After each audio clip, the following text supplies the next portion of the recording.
اتكلمنا كتير قبل كده عن تكييف العربية، بس النهارده جاي اتكلم عن اكتر حاجة بتهم اي حد عنده عربية وتخليه دايما متضايق من تكييف عربيته حتى لو التكييف بيسقع كويس، والحاجة دي هي ريحة التكييف الوحشة. وضروري جدا تكمل الفيديو كله للآخر قبل ما تعمل اي خطوة بايدك عشان تعرف الحاجات المطلوبة بالظبط وتقدر تقرر اذا كنت هتقدر تعمل الكلام ده بنفسك ولا هتستعين بحد محترف.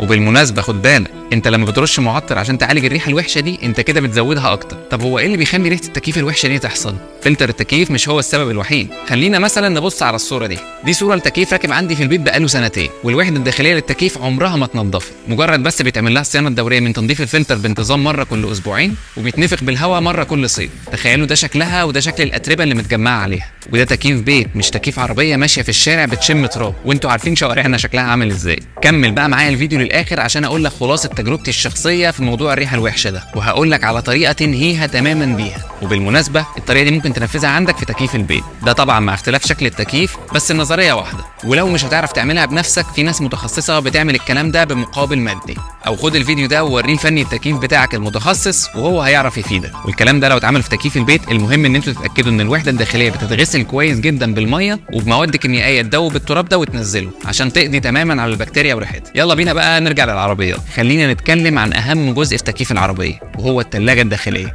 ده الجزء من التكييف اللي بيسقع نتيجة مرور الفريون فيه، والمروحة بتاعة التكييف لما بتشتغل بتطلع الهواء يعدي من عليها فيتبرد ويخرج لك سائع من الهوايات. والسربنتينه دي عشان بتبقى بارده جدا بتشد الرطوبه اللي موجوده جوه العربيه وبتتكثف عليها وبتخرج على هيئه قطرات من الميه، ودي الميه اللي بتلاقيها نازله من تحت العربيه وانت مشغل التكييف. فاي حد عنده ريحه وحشه في العربيه اكيد بيعمل العاده دي، خصوصا في الصيف. بيوصل مشواره يقفل التكييف يبطل العربيه ويقفل الباب وينزل. انت كده مش مدرك ان انت عملت مشكله وسبت قطرات الميه دي متكثفه على الثلاجه الداخليه او السربنتينه الداخليه بتاعه التكييف جوه صندوق مظلم اللي هو التابلو، ومقفول مش داخل له هواء ومليان رطوبه. فمع شويه اتربه جايه من جوه العربيه وشويه تراب هربانين من فلتر التكييف اللي اتكلمنا عنه وعن وظيفته قبل كده، بيعملوا بيئه خصبه جدا لنمو البكتيريا، واللي بدورها بتدي لك الريحه الوحشه اللي احنا مش طايقينها. فعشان نتغلب على الريحه دي لازم تنظيف كويس جدا للبكتيريا دي، وبعدها نعدل من طريقه استخدامنا للتكييف ونواظب على عمليه التنظيف دي مره طبعا كل فتره على حسب درجه الاتساخات والاتربه اللي موجوده جوه التابلو.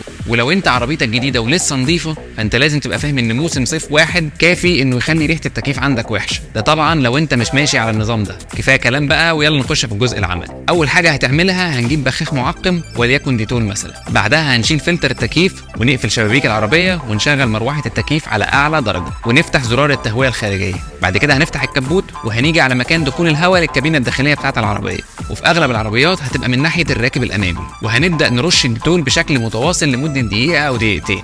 وهنلاحظ واحنا بنرش ان الديتول بيتشفط لجوه نتيجه فتح التهويه الخارجيه ونتيجه تشغيل المروحه باعلى سرعه. بعد الدقيقتين دول هندخل العربيه ونقفل التكييف ونقفل التهويه الخارجيه ونسيبها يوم كامل. ولو انت معاك فلتر تكييف جديد وده يفضل طبعا، رش الفلتر القديم قبل ما تركبه واملاه كله بالديتول. احنا كده حبسنا البكتيريا جوه العربيه وقفلنا مدخل دخول الهواء ليها وسيبناها مع الديتول يتعامل معاها. هنيجي بقى تاني يوم ونفتح العربيه ونسيبها تتهوى كده دقيقتين 3، وهنجيب تاني منتج معانا، والمنتج ده من شركه ابرو. والمنتج ده عباره عن بخاخ فوم بينظف التكييف وبيقضي على البكتيريا وبيسيب ريحه حلوه كده للتكييف. وفي منتجات من شركات تانية بتعمل نفس الغرض بالظبط، بتبقى عباره عن بخاخه وليها انبوب بلاستيك طويل.